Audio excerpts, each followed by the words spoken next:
Good evening, everyone. My name is Miko Horn, Director of Alumni Events for the Office of Multicultural Advancement. On behalf of the New York Knicks, Office of Alumni Engagement, SU and NYC, and Syracuse University Multicultural Advancement, I'd like to welcome each of you to this Zoom side chat with former Orange basketball superstar and New York Knicks alum, once a Knick, always a Knick, John Wallace. We're thrilled that you've chosen to be with us this evening for this fascinating conversation on John's Orange ties, his professional basketball career, and what he's doing with the Knicks today. We hope everyone remembered to wear your orange or your favorite Knicks gear for your chance to win some cool SU Knicks swag. Before we get started, wanted to alert everyone that you will find some helpful Zoom housekeeping tips in the chat. We are also pleased to provide closed captioning during this program. Please see the chat for instructions on how to use this. You can open the chat by clicking it in your toolbar so that it stays up throughout our program. This program is also being recorded. If you do not want your image recorded, feel free to disable your video camera using the instructions in the chat. So now the fun stuff. Is everybody ready to have a good time? I surely am, and I know you are as well. So I'd love to introduce our incredible moderator for this evening, Chris Velardi. Chris is currently the Director of Digital Engagement for the Office of Alumni Engagement and Communications for the Office of Alumni Engagement. Chris is also a very, very proud Newhouse alum, class of 95. That's right, Miko. Many of you may know Chris from his former broadcasting days, both at Z89 and in Connecticut. So without further ado, let's give a warm virtual welcome to the one and only Chris Velardi. Miko, thank you. And if you know me from my broadcasting days on Z89, I probably owe you money or something because I don't know, that was a long time ago. All right, this is going to be an awesome time. And I just kind of clicked through the gallery and saw a lot of familiar faces, saw a lot of great spirit, a lot of people with some pretty good backgrounds. We're doing our best here to try to get in the spirit as well. Look, John Wallace. You know John Wallace. He was a big deal before he even set foot on campus. He was New York State's Mr. Basketball. He was a McDonald's All-American at Rochester's Greece Athena High School, which is, of course, just down the road or just across I-90. He played 4 years here at Syracuse. We love guys who stick around for 4 years. That's a pretty cool deal. And that fourth year obviously paid off pretty well, too. The university's third all-time leading scorer and rebounder, led SU to the 1996 national championship game. He was selected by the New York Knicks in the first round of the 96 NBA draft, and today he continues to play an integral role with the Knicks. He is a community ambassador. We're going to talk about all of that stuff and more. But before we get to John, I want to take a quick trip down memory lane with our friend Matt Park, the voice of the Orange. The Orange time machine is set to 1996. Oh, man. You remember that, John.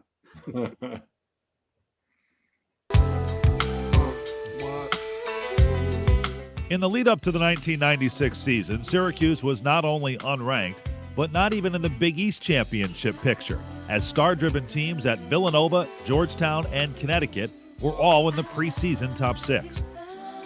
But the Orange opened eyes starting 11-0. Including wins at number 3 Arizona and in the Hawaii Rainbow Classic. The season's first loss came against number 1 UMass, who would also make the 96 Final Four. But the Orange played their best in the second half of the season. Coach Boeheim made his first commitment to zone defense full-time, and the Orange won 8 of their last 9 regular season games, including a blowout of 8th-ranked Georgetown. Senior point guard Lazarus Sims averaged more than 7 assists per game.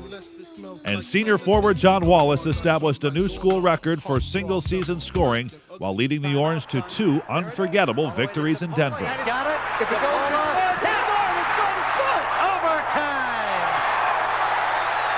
Who hit that shot, John? If not, take it all the way, Wallace. They have a timeout. Wallace. Oh, what a game, Tim. Unbelievable. 2.8 seconds left. Robinson If it goes down, no good. No good. It goes in. No good. It's over. Syracuse. Rochester, New York. Syracuse. Oh my God. Yes. Syracuse in the house. Oh my God. Syracuse in the house. Oh my God. Syracuse in the house. Oh my God. Oh my God. Don't lose our coach. Then fans jammed into the Meadowlands where the 15th ranked Cuse shut down Mississippi State before succumbing late to a Kentucky team loaded with pros. Still, the 1996 Orangemen carved a special place into the hearts and minds of Orange Nation 20 years ago, becoming one of 5 teams in program history to make the Final Four. 20 years ago when that video was produced, 25 years ago now. Where's the time gone, John? Man. First of all, appreciate everyone taking their time out today to join us in this talk. It's greatly appreciated. Looking forward to it. I'm not sure where the time's going, but you're only as old as you feel, and I still feel 25, so I'm good, my brother. That's what it's all about, right? I feel 25 some days and 55 other days. It just depends on the day. So first, let me just ask you, because it's been a weird year. How you doing? I'm doing good, man. Life is good. As good as can be during these times, with everything going on. But still able to muster up a smile, still able to find slivers of, of silver linings. My younger kids are able to play basketball right now. So that's, exciting and fun. And, other states are opening up. So things are starting to get a little bit better. There's starting to be a glimmer of light at the end of the tunnel for everyone. And hopefully everyone that's dealt with whatever tragedy they had to deal with during these times, hopefully they're dealing with them and getting whatever help they need if they're not able to deal with them by themselves. Yeah, absolutely. And in terms of that idea of getting back, even today, we found out that there are going to be some fans, just a few, on Saturday for the lacrosse game here in Syracuse. So that'll be a nice step in the right direction. Certainly missed going to basketball games this year. Let's go back, though. Let's rewind even further back than 25 years ago. You grew up just down the road in Rochester. When was Syracuse on your radar? When did you start thinking maybe that might be a college destination? Well, when you grow up in Rochester, New York, you grow up like it's innate. Like you grow up liking Syracuse. And to be able to get to the level of having Syracuse actually being interested in you as a basketball player is the ultimate goal from a player from Rochester, New York in high school. Syracuse has been a perennial powerhouse since 1975 when, Jimmy Lee and those guys led them to the Final Four. And even before then, when Dave Bing and Coach Boeheim they were playing. But, being a perennial powerhouse, being in the Final Four, really set the precedent back then. And it's continued through till today. So Syracuse has just always been like one of the, they don't consider us one of the blue bloods. We don't need to be called blue bloods. We're orange bloods, John. Yeah, we know we're really good, and we're perennial powerhouses, and that's all we care about. So, ever since I was old enough to realize that Syracuse was legit in terms of when Pearl was playing and all that, I always wanted to have the opportunity to wear that uniform. And I remember the first day I got my letter from Syracuse, something I'll never forget. And from that day forward, I was pretty much all about Syracuse. That was it. You were clinched. You were coming. Absolutely, man. I mean, I remember where I was standing. I remember what I felt like. I remember what the letter said to me. And it was just an amazing moment that, in the terms of starting playing basketball in 8th grade and not being that good. And then in 10th grade, having a letter from Syracuse University, and I know I put in a lot of work, but to have that much happen in such a short period of time was kind of mind blowing, but it made me work harder because it's one thing to get a letter. It's another thing to get an offer, a real offer for you to go to that school. Yeah. And then as you talked about, once you get here, you got to keep working because that you're following in the footsteps of the Dave Bings of the world and the Pearls and the Derek Colemans and that kind of thing. So the work doesn't stop. It just keeps going. The work is harder when you get to Syracuse. As you know, a lot of All-Americans, a lot of really good players, a lot of players who are the best players in their team. They're all at Syracuse. Everyone at Syracuse was the best player in their high school team, best player in their prep school team. So now how do you separate yourself when you get there? And it's all about that hard work. And that's what I tried. That's how I try to separate myself, by working as hard as I can. When I got there, and obviously I got a little bit of sidetracked a little bit my freshman year, like just hanging out, partying, having a good time, as we all do your freshman year. But then you get refocused, and you have that moment where you're like, you know what, I got to grow up and mature, and realize what's most important, and that's playing the game of basketball. And you kind of refocus. But most freshmen, you kind of go through that little period where you're having a good time, your first time with no parents, and being able to enjoy yourself. So you get refocused, and we were all able to do that and graduate.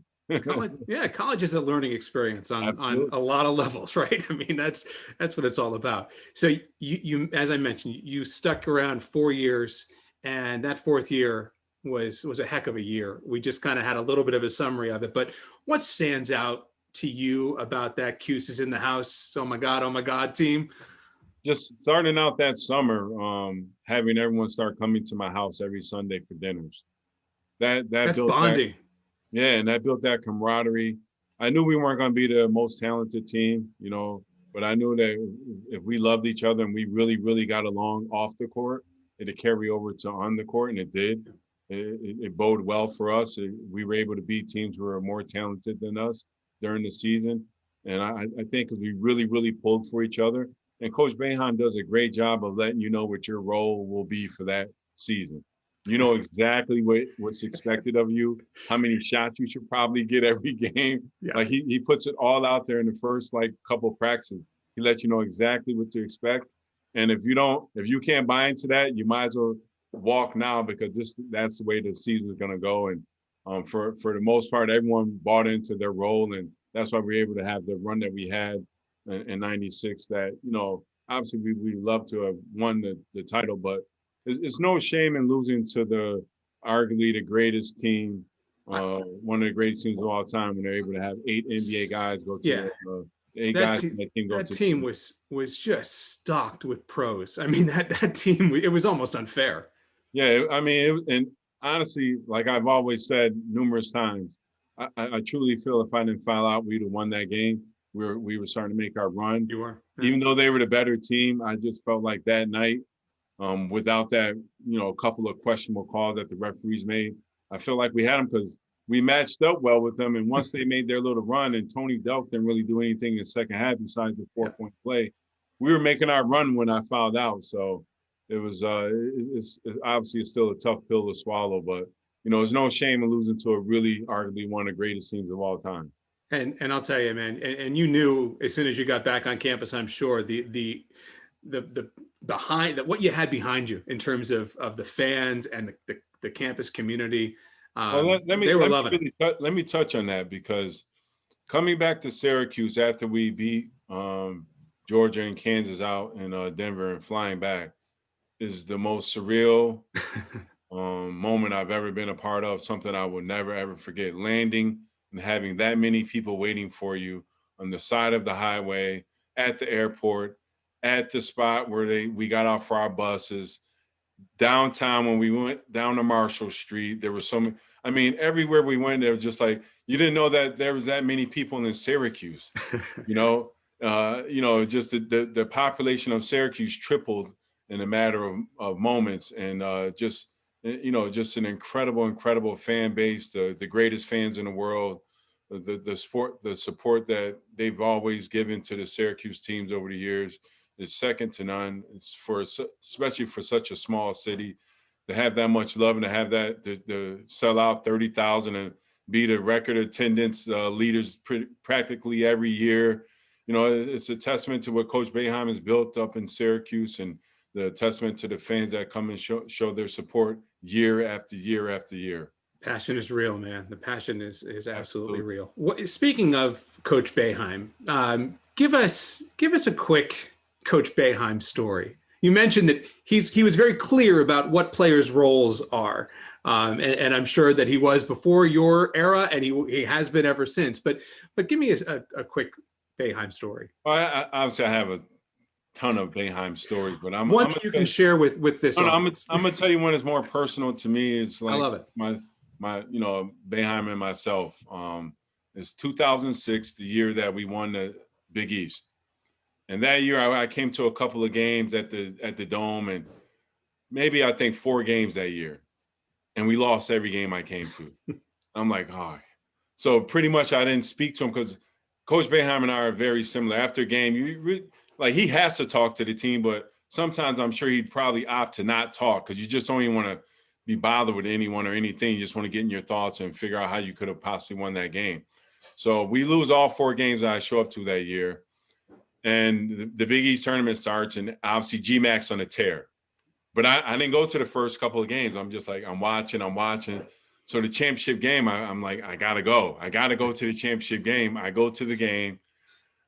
We win. I walk onto the court. And Coach Boeheim and I are so similar that he turns to me and he looks at me and goes, well, we finally won a game that you came to. And that's the first thing I was thinking, because we finally won a game that I attended that year. And we were both thinking the same thing. We had a little laugh and all that. But that just shows, like, coaches, something that's so ancillary in terms of like who comes to the game or not is the first thing you thought of, because that's the way we both are kind of like-mindedness. That's crazy. That is a great story. That is a great story. So, all right, you're going into the NBA draft and you get chosen first round by the New York Knicks. There aren't a lot of people who have a story about being chosen in the first round of the NBA draft. That must have been surreal too. Absolutely, man. That moment, myself and Stephon Marbury, we kind of did our draft parties together. We shared the same agent at the time, and we're really close. We've known each other since about age 15 or so. So our families know each other. We had our same draft parties, and just hearing David Stern, the late great David Stern, call your name at that time was just a lifelong dream in terms of hearing your name being called and to walk that stage. And then, you have that night where, you're out on the town and you're having a really, really good time. But then reality sets in that morning, because we stayed out late, and then, 7 o'clock in the morning, 7:30, Van Gundy's already calling you. You got your first press conference that morning at like 9 o'clock to address the press. You got to change your suit from your going out suit to your press conference suit, no sleep. And then of course Van Gundy wants to go and get some shots up after that to see where your stamina's at. So it was like, all right, you had one night to hang out and relax, but literally it was like right to work the next day. And that's just the way it was. That was the Knick way, and it's always been that way. And New York Knicks is, besides the team that drafted me, it's a team that it's helped grow my business acumen, and it's helped me in so many other ways in the business world that I can't thank the MSG family enough for everything they've done for me over the years. Your NBA career lasted 7 seasons. You played for 5 teams, but you came back home to the Knicks, and you're working with them now. Tell me a little more about that. What is your role with them now, and how do you continue to be a Knick out in the community? Well, my role is constantly expanding, I feel like, and that's just they put more things on my plate, and I just try to handle whatever they put on my plate. Started out just doing things in the community, camps, clinics, things of that nature, speaking, being an ambassador, so to speak. And then it's transformed into doing more stuff with not just Knicks, but the NBA also, being on the network, doing a couple of TV shows with MSG Networks. It's been awesome with Bill Pito and Alan Hahn and those guys. So shout out to them. They've really helped me out tremendously. But, just being a part of that family and just staying relevant in the NBA circles, it keeps you in the know. Yeah. And as long as you're in those circles, you're able to still make moves, whether it's business or sports related, whatever it may be. You're able to make the necessary moves because you built the necessary relationships, and you don't burn any bridges. And no, I've only been on one job interview in my whole life, and that was for the New York Knicks. I interviewed with Dan Gladstone and Artie Bays, got hired on the spot, started working that night. And it's been a tremendous run.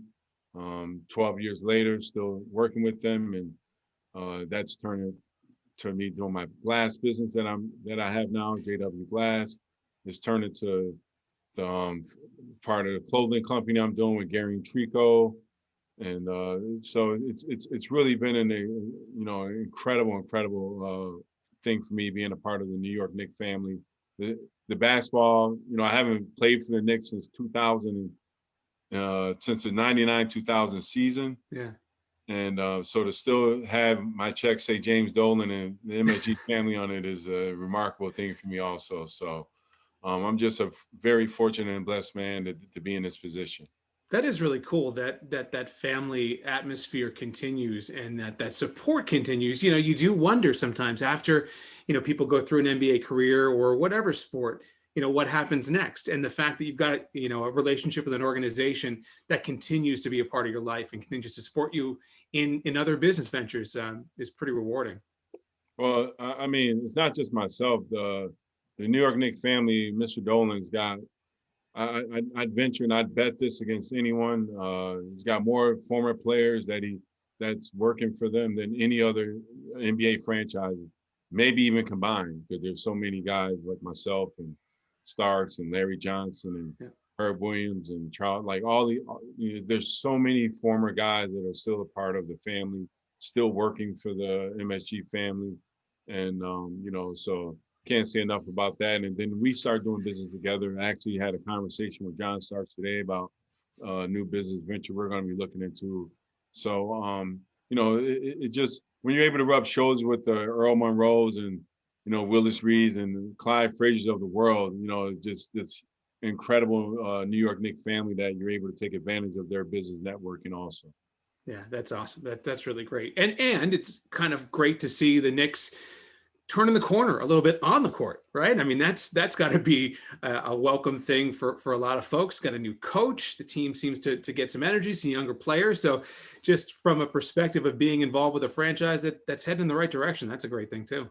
Yeah, and Coach Tibbs, shout out to my man. That was my coach rookie year, so I know what kind of work they're putting in. I know his attention to detail, knowing that he's one of the Van Gundy proteges, and I know he's flipping over every stone, leaving nothing unturned. If there's a possible way he can win a game, he'll figure that out. If there's a scenario that might come up in the game, they're going over it in practice. There's nothing. They're never surprised. Shout out to my man Julius Randle being an all-star this year. I mean, just so happy that the Knicks, being in fourth place, definitely, being in the playoff picture. It's been a long time since you've been able to say that this late in the season. It's a great time to be a New York Knicks fan and part of that New York Knicks family, man. It's been some tough years, but you know what? We're through all that now. Coach Tibbs is turning that culture around. With Leon Rose and those guys who are part of the upper management and all that, they're doing all the right things. The culture is just something that people are actually talking about now in a positive way. And that's how you get other free agents. So looking forward to the future with New York. The team is playing really hard every single night. Best defensive team in the NBA, giving up the fewest amount of points every night. That's directly attributed to Coach Tibbs and his coaching staff and Woodson and those guys. So just so happy for everyone that's a part of it. And the guys who are there who weren't winning before now are winning. They're able to see how it should be. Yeah, absolutely. And that goes a long way. Winning breeds winning. That's just kind of the way it works, right? Success breeds success. I just want to mention, I see that there's a lot of comments going on in the chat. Some people kind of reliving some memories, which is fantastic. There's some questions coming up. We're definitely going to do some Q&A at the end. So keep the questions coming. We'll definitely get to those. I want to ask you about the NBA, John, specifically. The NBA has been one of the leading leagues in terms of social justice. And the idea of, not sticking to sports, but really sticking to what matters in communities in which these athletes are playing.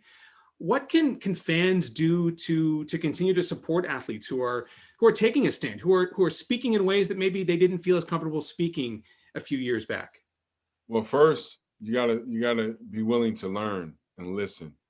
You have to be receptive to either someone's point of view that you don't know, or you don't understand, or whatever the case may be. You have to be receptive and you have to be willing to listen and learn. And if you're willing and able to do those things, then you can be enlightened. You can learn something. No one on earth knows everything, right? So you got to be willing to learn something, and especially with everything going on and the emphasis being put on the social injustices that have been going on for so many years. And shout out to LeBron James for taking kind of the forefront and being the person that's been speaking out about these things from day one, and not and risking what might happen, the backlash that might come his way from the endorsements and the fans and whatever. He put it all on the line. He risked it, and now he's got everyone else kind of stepping up and trying to do what he's doing and hold the light to what he's doing, because LeBron has really set a new precedent for how the today's athletes should kind of carry themselves on and off the court. No one's carried themselves better off the court than LeBron James. No one has stepped up for Black people as a whole more than LeBron James in terms of athletes. What he stepped up for. I know what Colin Kaepernick did was incredible, but the platform that LeBron James has is second to none. So he's able to reach more people, get the word out to more people, and I think he's doing an incredible job of waking up a lot of people. And he won't shut up and dribble. He never will. He actually did what Black people have always done in our life. Whenever we've been thrown some lemons, we've turned into lemonade. Someone told him to shut up and dribble. He turned that into a show, a very good show. So, it was awesome to see what he's able to do. But, as fans and as a community, you got to be willing to just sit down and listen and try to learn. You see in the background behind me is Jim Brown. Jim Brown, the number 44 special at Syracuse. Why? Because 44 people donated for Jim Brown to go to school to make up for the lack of the rest of the scholarship. That's why that number is so special at Syracuse University. Being one of the first prominent Black athletes in the world to be at our school, he really should have been the first Heisman Trophy winner.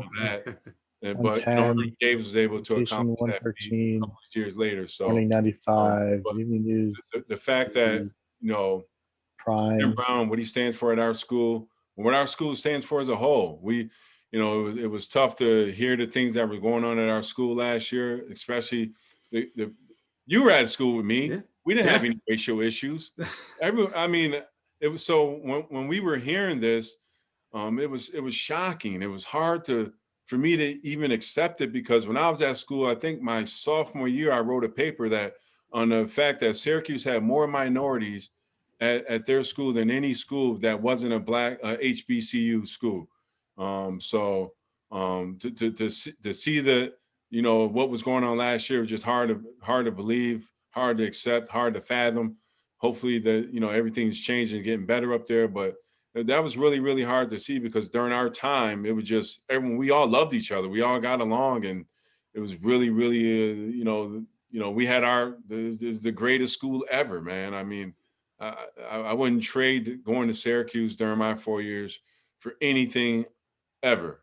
Just nothing's ever been better than that. And so many of us would say the same thing. Absolutely. for whatever reason. But a big part of it was just that you're exposed to so much. You learn so much on so many levels. It's just the type of atmosphere that you're not going to get in other places. Speaking of SU, and speaking of SU today, and I've actually seen this question pop up in the chat. Somebody wants to know. So we know you pay attention. You have to pay attention to the team now. And it's been a weird season, without a doubt. But coming off two big wins, heading towards the ACC tournament. What do you think of this year's team? Certainly could have used a big body like yours in there without Barama Sidibe this year. So, we could have used another big guy, but what do you think of this year's team? The guys have been resilient, and to be able to pull off that North Carolina victory after North Carolina just beat Florida State, which is obviously a really, really good team. And then to follow that up with beating Clemson. We're back on that bubble, because before those two games, I don't think we were kind of out of it. Yeah. Now I think we can we win a couple of games, a game or two in an ACC tournament, we might be able to get in the tournament. But it's been a weird year for the game stoppage, not being able to practice sometimes. It's been hard for our players, particularly to find a rhythm because we were playing, then we stop, then we're playing, then we stop. And the UB team, that debacle, that they're talking that junk, and they're the ones who, put us in a situation where we had to stop again. I'm glad Coach said he probably won't be playing them again because those guys were unappreciative of having a chance to play at the Dome and all that junk they were talking. They were talking like they won the game. I've never seen anything like that. You lost, buddy. Handle it. Hold that. Go home. Think about it. But it's been a really strange year. But with that being said, we still got a chance, to kind of our destinies in our own fate. We win a couple games in the ACC tournament. Let's see what happens. We're 9-7 in the tournament or whatever. I mean, in the conference. So hopefully we're able to win a couple games and let's see what happens, man. I like where we're positioned as opposed to where we were a week and a half ago. Yeah, absolutely. I think we all do. You mentioned the 06 team in the Big East tournament, the Jerry McNamara run here. Maybe we get a little Buddy Boeheim run in the ACC tournament this year. That might be a nice thing. We're going to get to the questions in just a second. I know this conversation could probably go on all night, but probably nobody wants that. But let me ask you this. Let me end with this before we get to the Q&A from the folks who are here tonight. It was a great moment. I was fortunate enough to be there in the Dome last year. You had your jersey retired. What did that mean to you? And you've talked a little about it, but big picture, your lifelong connection to Syracuse University, what does that mean to you? Well, first of all, to enter the pantheon of the greats of Syracuse it means everything to be included with those guys who I always looked up to, who I always thought were just great players. Just to see their jerseys hanging in the rafters and then to have your jersey join those all that greatness is just, how do you put that into words? It's almost inexplicable. But it's a testament to the work you put in too. A lot of people, I want to go to Syracuse and you want to get recruited, but do you want to put in that work to be one of the greats? Do you want to show up when no one else is showing up? Do you want to put in all the extra time in the summer when everyone else just hanging out? Do you want to commit yourself to the point where at the end of it you can say I have no regrets? I didn't leave. I left it all out there on the court. Because when I look at my Syracuse career, I'd say I left it all at that Dome. I left, in the road games in that Dome. I left everything I had while I was wearing that Syracuse jersey. In the effort of trying to win every single game I've ever put the jersey on while I was at Syracuse. And to have my jersey to enter, to be hung in those rafters, I mean, it meant everything. And to have my family there seeing it, to have, the fans supporting me like they always have. I mean, it was one of the first times since hitting that shot in Georgia, the Georgia game, that I was overcome with just pure elation and adulation from my fans that day. Just in the little section we had set up, taking pictures, just having so many people, and the line was so long to take pictures with me. It was just like, I can't believe the love I'm still getting all these years later, and it's it's really humbling. It's truly, truly humbling to have that kind of love coming my way from Syracuse for all these years, man. Ever since I walked in that Dome at age 15 to age 46 last year, the love has never wavered, and they've never vacillated, and I can't thank them enough for that. And I hope that they realize that I've always tried to reciprocate every ounce of love that I received from every Syracuse fan that I've ever come across. You talked about it in the context of the Knicks and that idea that it's, you're a Knick forever and you're part of that family. And certainly the same can be said about Syracuse and the fans. They remember, man, they remember that Georgia game. Even if they were 10 years old, that game stands out, right? That's one that they'll never forget. They tell their grandkids about that game. I have so many people come up to me about that game more than any other game. Yeah. Just like you said, whether they were 10 at the time, whether they were a little older and they were like, almost embarrassed to tell the story because they were a grown man acting like a kid, or whether it's a female who lost their marbles because we won that game. But there's been so many great stories, and it's an incredible experience to be a part of this Syracuse family, man. There's nothing better. There's no doubt about it. All right, let's take a quick break from the questions because there is the contest that we're doing as well, right? You're aware of this contest. You got to have your gear. Yep. So we've got 2 winners we're going to pick, one for Syracuse gear, one for Knicks gear. And so we're going to switch to gallery view so that John and I can see. All We're right. going to open up our gallery views here and figure out who we're looking at here. All right, let's see. What do we have here? We got I saw somebody earlier. I gotta see if I can. Do you have the view? You got to go up to your. If you go up to the corner, All right, there I you go. got it. Pop it up there. Let's see who we got here. What do we have here?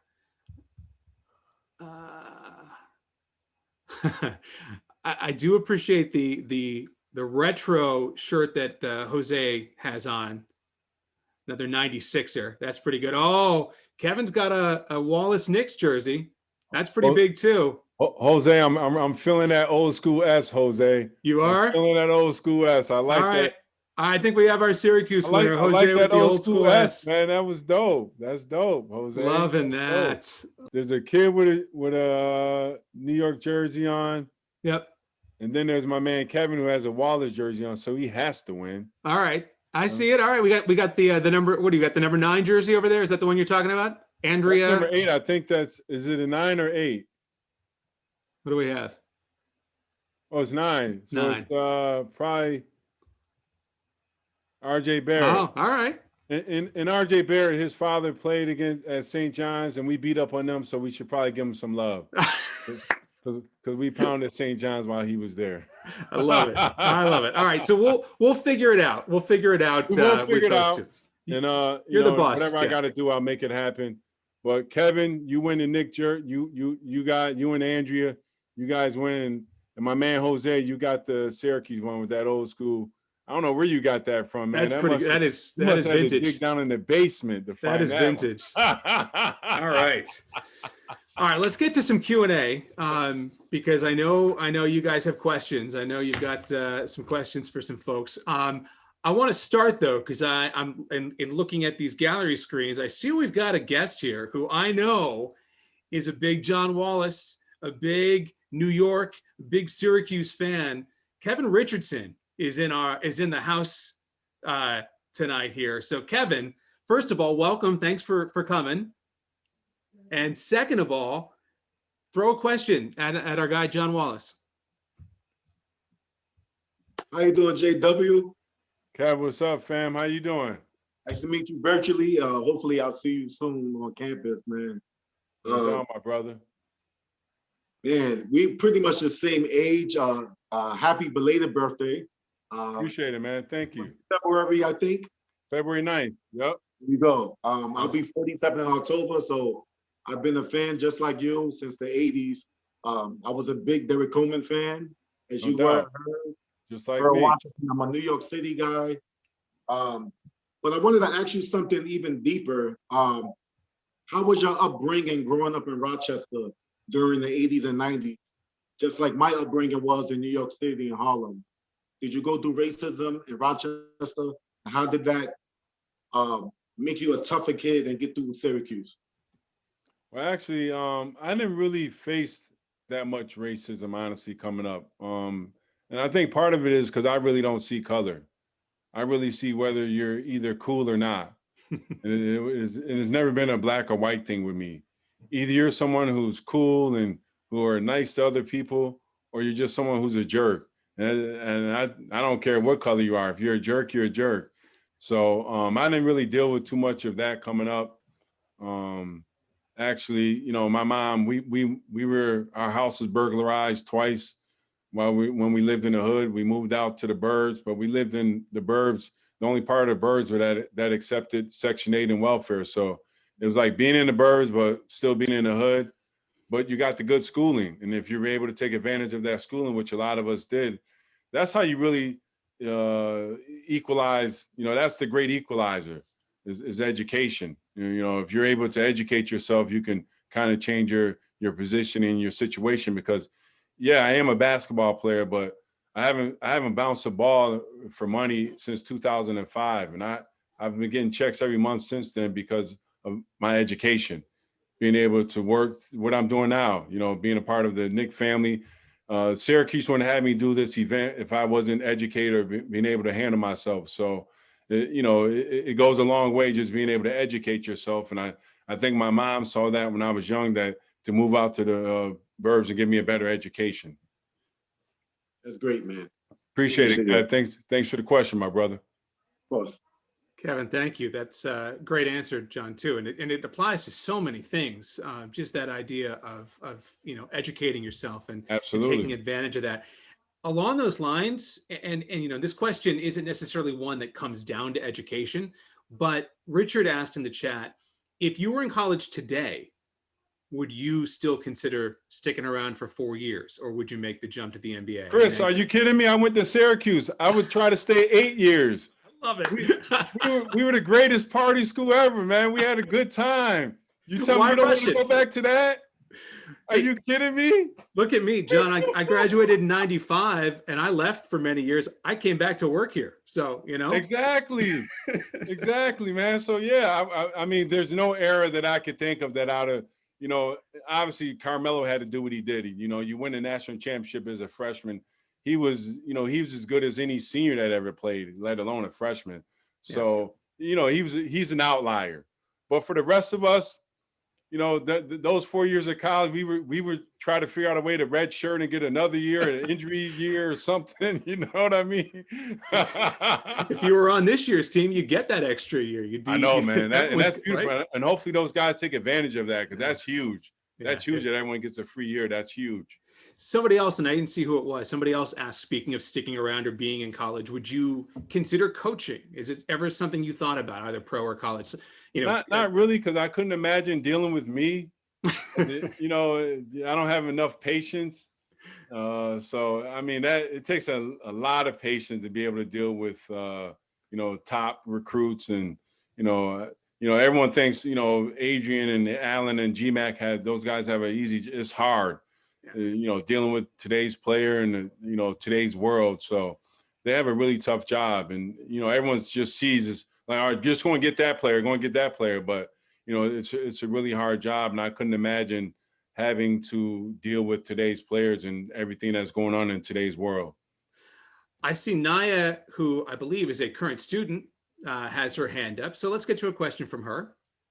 Hi, Mr. Wallace. Thank you for coming in and taking time out of your day to come speak to us. Everything that you've said has been really inspirational and right on the money for me. I'm actually a sport management major on a pre-law track, and I'm looking actually into becoming an agent when I graduate here in law school. So what I was asking. That's what I'm talking about. Right? That's awesome. So when you were picking your agent, and I know you probably had a million people coming to you, what really set an agent apart for you? I know I'm in it because I see a lot of Black faces, Black men in both football and basketball. And I feel like there's something that I can add to that from not only a player's perspective, but caring for them, not only as an athlete, but as a whole person, especially with what the NBA is doing now with letting them speak and kind of express their opinions. So when you were looking at an agent, what really set one apart for you? Well, for me, it was just someone I thought that had the credibility and the cachet immediately so I can have some staying power. And it just wouldn't be based on my playing, but actually their credibility, being able to get me a job when I might not be able to get a job. Having a real reputable agent was important for me. And if I was you, I'd start looking into some internships, trying to work with some reputable agents. Learn the agent game yourself, and just starting immersing yourself into that world, because being, I'm not sure if you're Black, white, mixed, I can't tell, but in that world, if you really, really learn the game, being a young female, you can make some serious, because there's really not a lot of young females doing in that lane at all. And if you're able to, kind of make your own little niche, you will do very, very well, because as long as you do your business right, you'll always be able to open that door. right? You'll be able to open that door. But now once you get in that door, you got to be able to make sure that you're able to bring something to the table that makes them, be like, oh my God, no one else could probably do this for me. And don't try to bite off more than you can chew. Just learn little by little. Don't be in a rush. Make sure you take your time, because it's a really, really vicious game. And some guys who had all the players in the world, and in a matter of months can go from having all the players, like a guy like Eric Fleischer. You should Google him. He lost all his players to agent Andy Miller, and it literally he was on top of the world, and then literally a year later he lost all his players, and part of it was because he just wasn't treating his players right. So just make sure you treat your players right. Make sure every player that you work with feels like they're top priority, and they will never leave you. That's some food for thought. Make sure you treat them all the same, or whether there's a guy making $100,000 a year or it's a guy making $200 million for you. Make sure you treat them with the same importance, because then you'll always keep them, because then the word of mouth will get out there that you treat your players right. Relationships matter. It's everything. Absolutely. Everything. John, thank you. Nye is one of our great Our Time Has Come scholars. So it's good to have you with us. Thank you for the question. It's a good one. Awesome. Absolutely. And thank you for your answer. I really take Absolutely, Naya. Good luck. Thank you. All right. I see Jordan in one of my boxes. You got a question, Jordan? Yes, I do. How you all doing? My question, it was in regards to Kevin. You stated that you don't see color, right? And this made me think of a question I always wanted to ask an athlete, right? And that was in regards to the NCAA contract, which it prohibits like athletes from taking a political stance, right?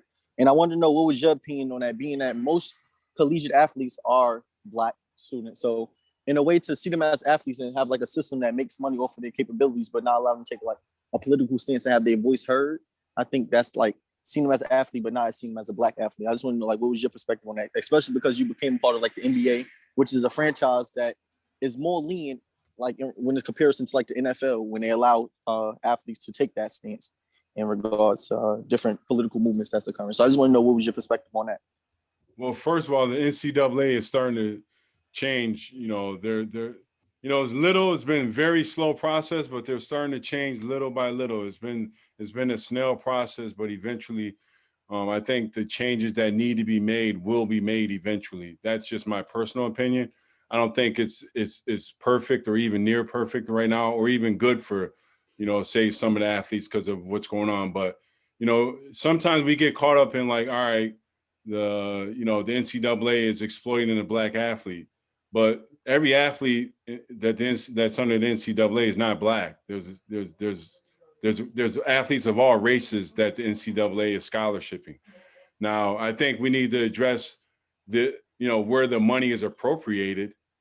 That's a whole nother issue. We don't have time on this Zoom for that. So that needs to be addressed. But other than that, I think sometimes we get caught up in, what's the NCAA is exploiting Black athletes. And you're right. Most of, when you see the NCAA men's basketball and you see some of the football teams, they're mostly Black athletes, but they're not all. So we can't exclude, the other races and other ethnicities, when we try to paint it with this broad paintbrush. So I think the NCAA is starting to listen, like we were talking about earlier. They're actually starting to listen.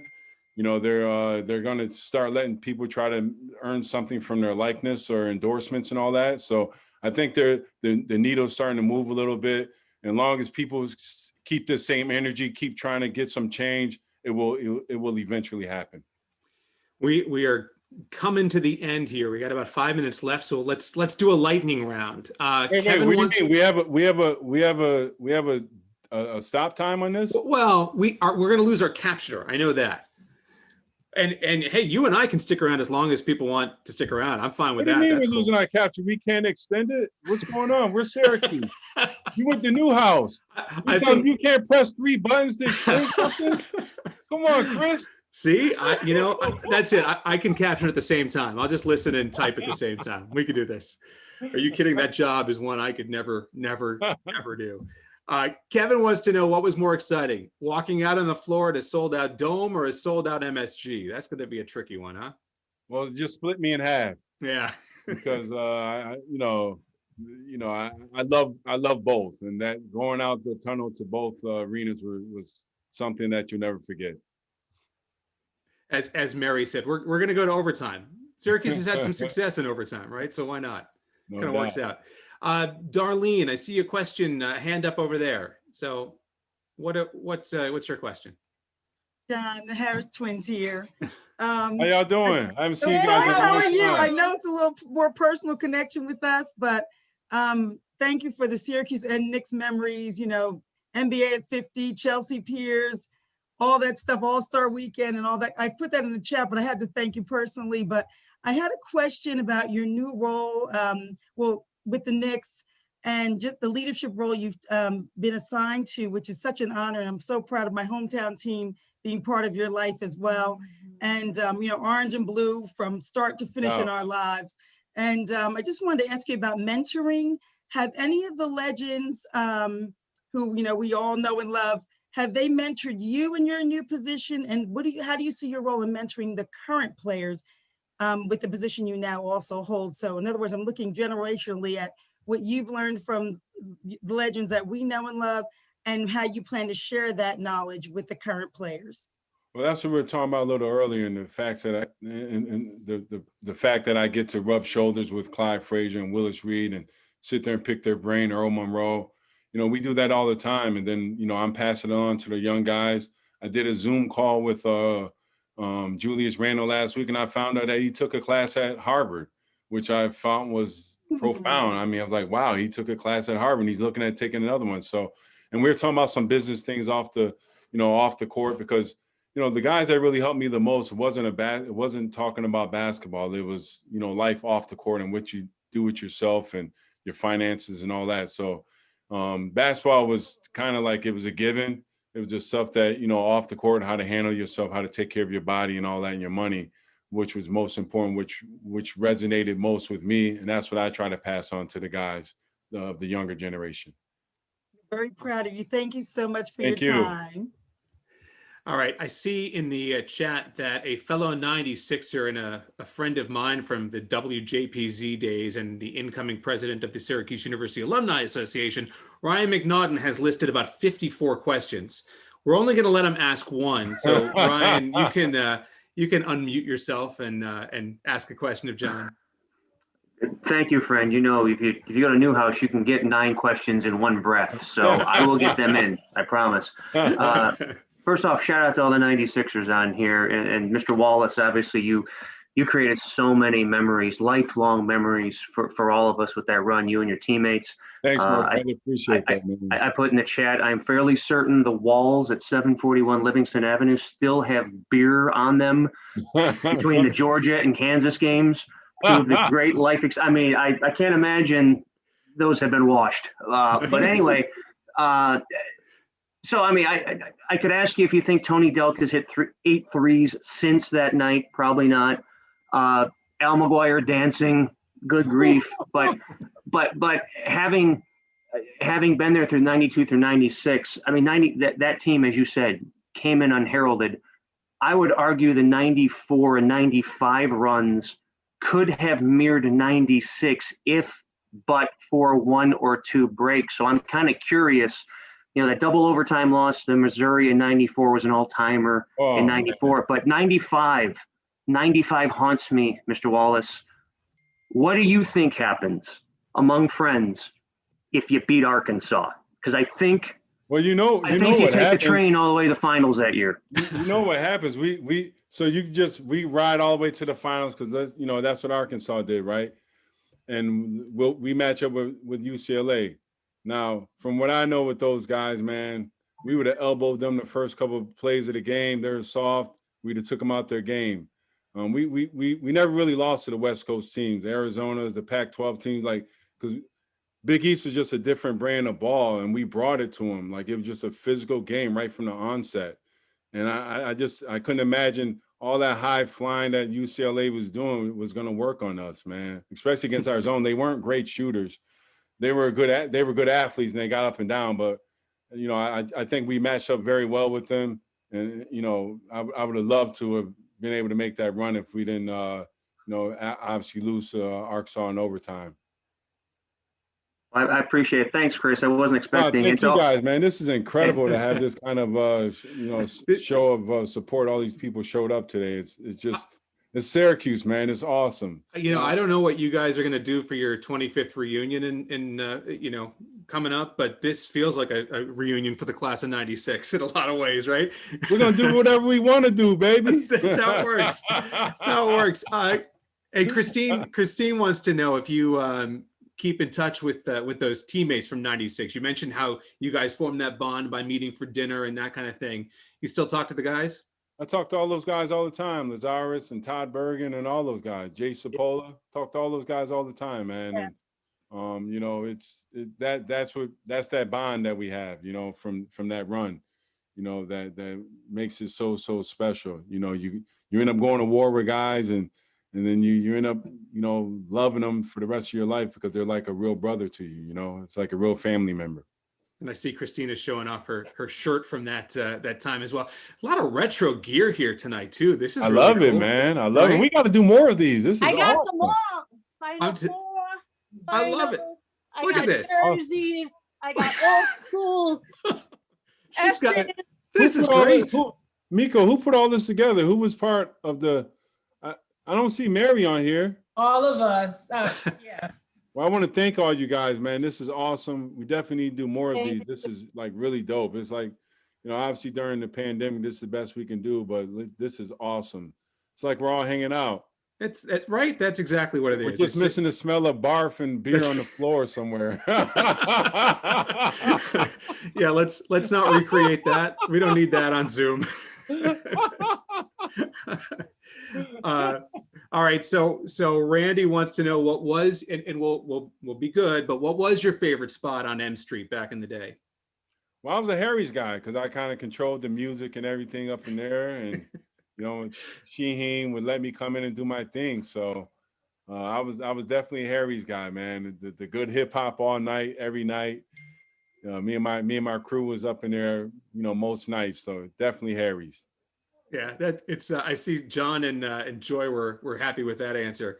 John, did you have your hand up? Do you have a question, John? Yeah, what's up, Big J Dubs? How you been? What's up, man? How you doing? Good. I think I might have contributed to your laziness your freshman and sophomore year, my friend. No, what I want to know is, growing up, being a baller as you were, who did you model your game after growing up? Well, honestly, it was really, besides like the NBA guys who you're watching them, but you really don't think you could ever be that, right? So for me, it was more attainable to model my game after Derek Coleman and Billy Owens, because those guys were in college, and I was like, I'm probably going to go to college. So I was really trying to do everything that Derek and Billy was doing on the court, man. And obviously trying to model your games after two guys who were so versatile and the big men who were able to shoot from the outside, handle the ball, and make plays. It boded well for me trying to emulate them.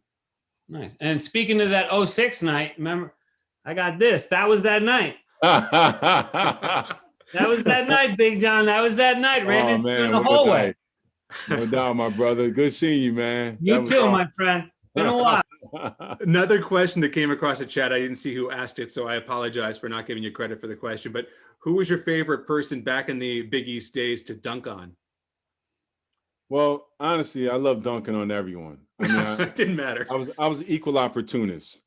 So, if you got in the way and you're in a, you can be put on my poster, well, then welcome to my poster, my brother. In terms of your time at Syracuse, and man, those Big East battles. In fact, after the Syracuse Georgetown game this season, I went back and watched the 30 for 30 on the Big East. That kind of, oh man, that makes me cry almost. Oh, me too. Sad. That era.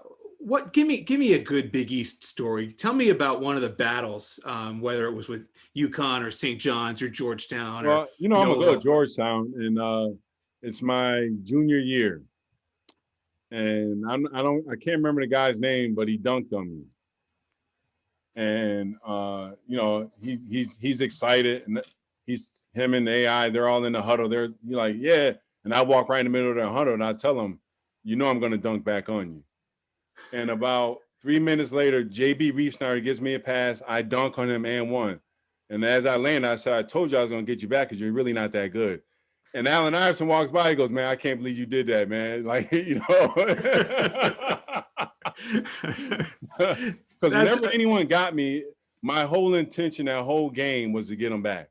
Like, I wouldn't even be able to, like, take another breath until I got you back.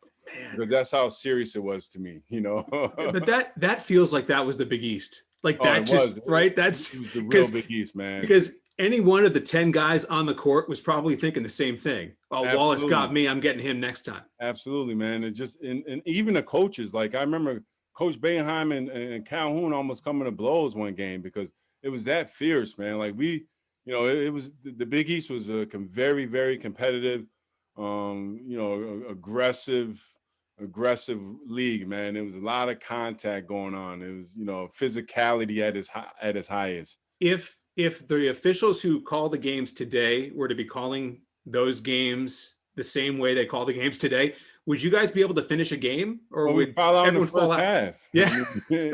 But you got to remember back then when we first started Big East, remember we had 6 fouls. You had 6, right? Yeah, so they wanted the physical play. Yeah, exactly. It was like they condoned it. It's like, go ahead, you know, you get a couple fouls to knock someone down, then you got to start playing, you know, the foul game. You don't want to foul out, but you definitely want to use 2 or 3 of them, you know, to knock someone down. You asked about Mary before, and she just popped in on the chat and asked for a Jim Boeheim impersonation, or she's asking who has the best Jim Boeheim impersonation. It's not clear, but if you have one, we all want to see it. Mike Hopkins does the best Coach Boeheim impersonation. I mean, I can't even touch it. But like the one that like it's like when Coach is like telling you something, he's like, you know, John, just you know, like just yeah, get a basket, man. Just get, you know. But Mike Hopkins does it the best. Mike Hopkins has him down to a T, man. So. You know, I'm not really doing it any justice trying to do what Mike Hopkins does. Well, he's spent a lot of time sitting on the bench next to Coach Boeheim. You know, and you know, you talk about that. You talk about Hopkins having been a player, been an assistant. All 3 of the assistants now were players under Boeheim. That says something. As tough as we hear, you know, as fans and of the program, we hear Jim Boeheim can be. That says something about the relationships he builds with his players, and even the conversation you talked about at the 2006 Big East tournament. Well, you know, yeah, coach is tough on you. That's what you want, you know. But at the same time, he knows who he can go to war with, and then once you earn his respect, you will always have it. And those 3 guys on his bench, Adrian, Allen, G-Mac, not only they've earned coach's respect and trust, but he loves those guys. Just like he loves us all. And he loves them enough to go to war with them, you know, as a coach now. He went to war with them as a player and they're, you know, coaching them. And now he's got those guys on his bench going to war with them as a coach. And that's a testament to those guys and the work they put in, you know. And, you know, coach showed he's loyal. He's loyal. He's the ultimate players coach. Yeah. I mean, almost to a fault. You know, he loves his players, man. And everyone else is second to those players, you know, when you're playing for coach, and that's the way it should be. That's awesome. I think, you know, that says it all. And the fact that the guys next to him are guys who've been with him for as long as they have. And, you know, guys like you get to as many games as you possibly can and pay as close attention. It absolutely says a lot. We watch every game, man. We watch every game. There's a Syracuse group text, myself, Derek Coleman, Lawrence, Sherm, you know, all the guys, man, and we talk about every game, and we're in it. We're watching every single game, man. And you never tell Coach, you know, how he could have done better, though, right?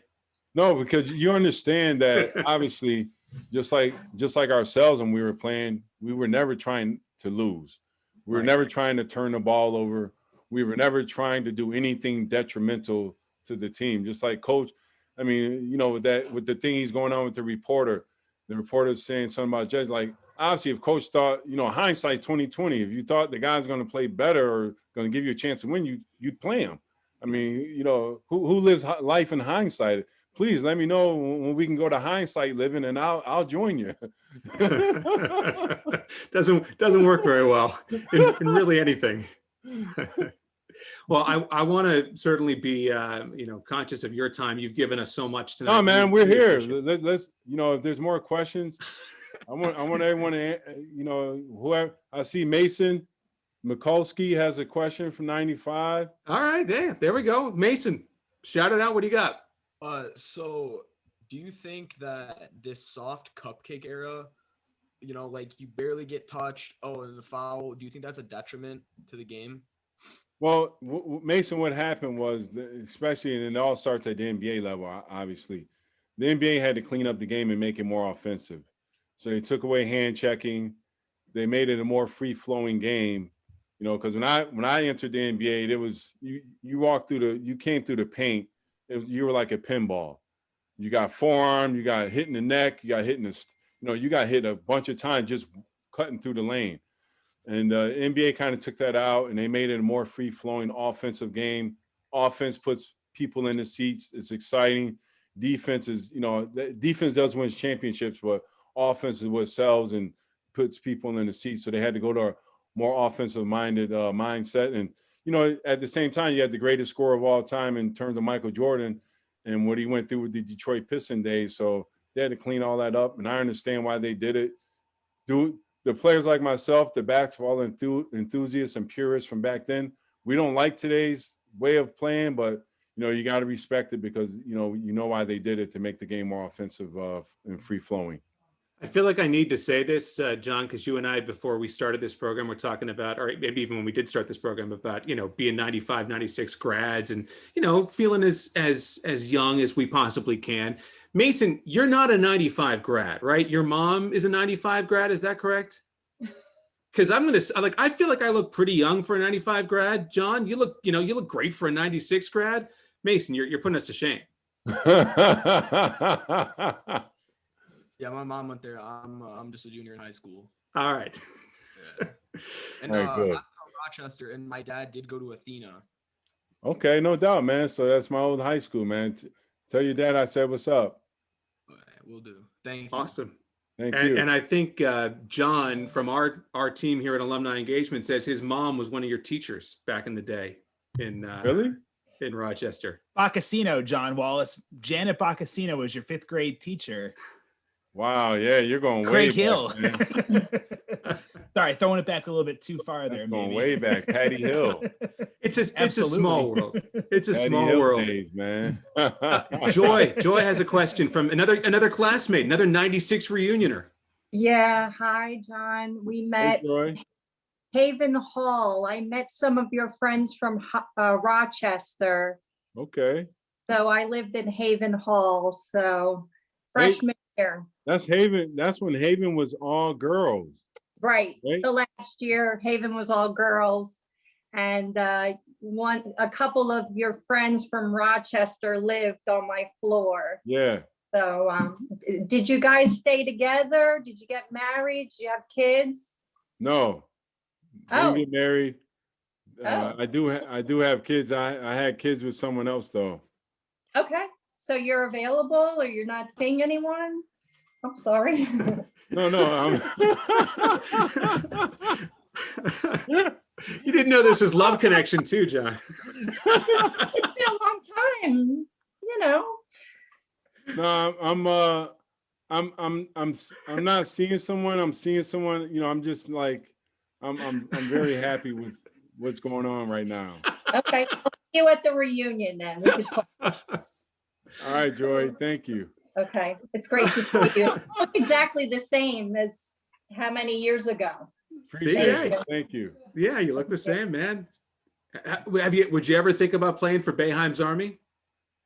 No, because I'd get kicked out, man. I'd foul someone really hard, and it turned. I don't have the patience. Once again, man. My playing days are long behind me. I stay in just enough shape to play my my 2 older sons. That's I'm sure they keep you in pretty decent shape. Yeah, I save all my energy for that. Absolutely. Well, Uh, this has been just a fantastic conversation. We really appreciate you taking the time and before we go, I like this question because I know this is going to be a good answer just based on your other answers. But Tanya wants to know what advice you give your sons. You have older sons. What's some of the advice you give them?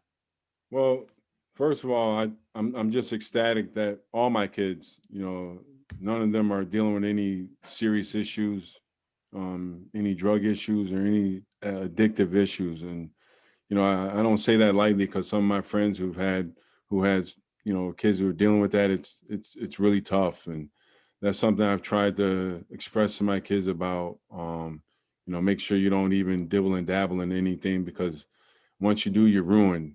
And then you ruin us and you ruin the whole family, because we're all, so first and foremost, that's what I talk to my kids about, in terms of having those tough conversations, because if you shy away from them, you don't have them, you're kind of leaving your kids out there to figure it out on their own. When you have those conversations and you give them examples of why they shouldn't do it and how to ruin their life and all that, then hopefully they take heed to what you're telling them, and they follow your lead in terms of what you're doing, knowing I'm not doing that stuff. So, that's what I'm most, happy about with my kids, that they don't have any serious issues going on, and they're all doing well in life, and I'm happy about that. Well, it's important to be a good dad and show a good example. So, that it's important for young Black men to have good role models. So Absolutely, Tanya, and I'm one of those guys whose father wasn't around, whose father was always pretty much in jail most of my childhood. So I learned from him not being around what I didn't want to do to my kids in terms of raising them the same way, not being involved. And some of the parents who you're dealing with breakups or being a single parent or whatever, it's not about being with the mom or dad all the time. It's about having a good relationship with your kids. And some people get caught up in, because sometimes you grow apart and things don't work out, but you can always have a good relationship with your kids, and that's paramount. That's vital. That's, so I'm not up here trying to be a hypocrite. I'm up here, I've dealt with some things and didn't always work out for me, but I always made sure I had a good relationship with my kids. We talked about it earlier, relationships. And whether you're talking about your kids, you're talking about your players, you're talking about, agent to player, you're talking about business, colleagues, teammates, whatever it is, it's, that's a good foundation for everything else. Yeah, it's universal, man. It's universal. And being able to build your reputation as, your whole life, and you can have one minor misstep, someone sully your name one time and you're ruined. And it's hard to get that back. So that's why you got to pick your friends, wisely, and make sure any business deal or whatever you're dealing, you do all your own due diligence on it. You just don't go by someone's word, because, that's how you get taken. Yeah, reputation, goes with you. Everything. That's right. And sometimes, even if it's not something you deserve, it sticks with you if you don't have those relationships that get you people who are going to stand up for you and say, no, wait, that's not the person we're talking about here. So no, this is, man, it wasn't just Cuse and hoops and things that are orange. Like, this is deep, meaningful, important conversation.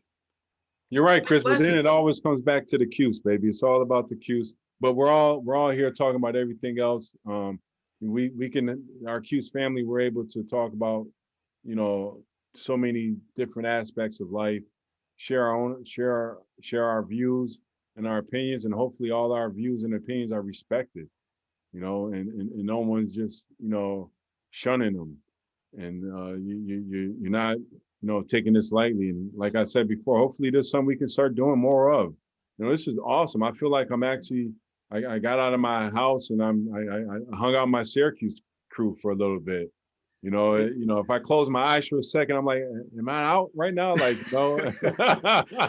You're gonna pump in some of that music from Harry's back in the day, right?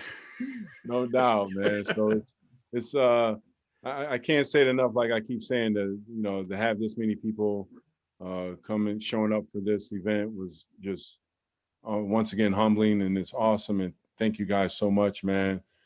Are there any more questions, Chris? Don, I just want to say one thing. From the class of '96, for those of us who watched you for 4 years, when I close my eyes and think of John Wallace, this is what I see. There it is. All right, no doubt. Or that one. There it is. There it That's is. what I remember. That's the John I Wallace. wore that net all night. All night. I wore that net all night, baby. Well, you know, I was going to say, I mean, they're here because they said, we want to hear from John. We want to catch up with him, right? We want to relive some of those memories from '96. And what's so great is that they got all that and a lot more. And so we appreciate you for that. Just some really strong words of wisdom and some good advice. And we appreciate the stories, man. They have been fantastic. And we will do this again. And, you know, and tell your friends, we'll kind of have a round table. And shout out to all the youngsters on here. I mean, my man Mason, you know, he's on here on his mom's on the mom web, but you know, I see some class of 21s and 23s on here. It's, you know, to come and show some love to someone who went to school before you were born. Thank you so much. Appreciate it. It's awesome.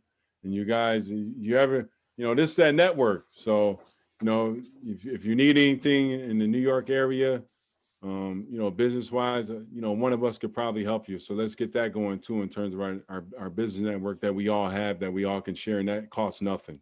We say Orange family, right? That's right. And we absolutely mean it, and it carries across generations, and that's what's so cool about it is Absolutely. that we have folks like you mentioned who are of, you know, before we were in school, after we're in school now. So we appreciate it. We appreciate you for being with us tonight, John, and all of you who have been with us tonight. Keep your eyes open. There's going to be a survey that goes out, an email survey. We appreciate your feedback because it helps us plan cool programs like this. If you liked stuff that you saw here tonight and you want to see more, if you want John to do this, you know, regular Zoom side chats with John Wallace, you know, maybe we can make that happen. Yeah, then I'll have to go into my real bag of my Boeheim impersonations. And all that stuff. That's I might exactly wear one of my plaid jackets or something. We'll save that, and we have other programs coming up as well. And check your emails, check social media, and can continue to watch for John's Boeheim impersonation. You know what you need now though is you need a mask riding down on your chin. That would which one? I mean, now he's got so many masks now. I mean, I'm a fan of the clear one. That was my favorite one, I think. I'm just a fan of the ones he wore when we win. You know what I mean? Exactly. We don't care which mask you're wearing as long as the team gets it done. Exactly. Well, J-Dub, thanks for tonight. We really appreciate it. This has been awesome. Thank you, guys. I truly appreciate you, man. You know, every chance we get to show that Cuse is really the best and always in the house, we always show up and show people that they wish they went to Syracuse like we did.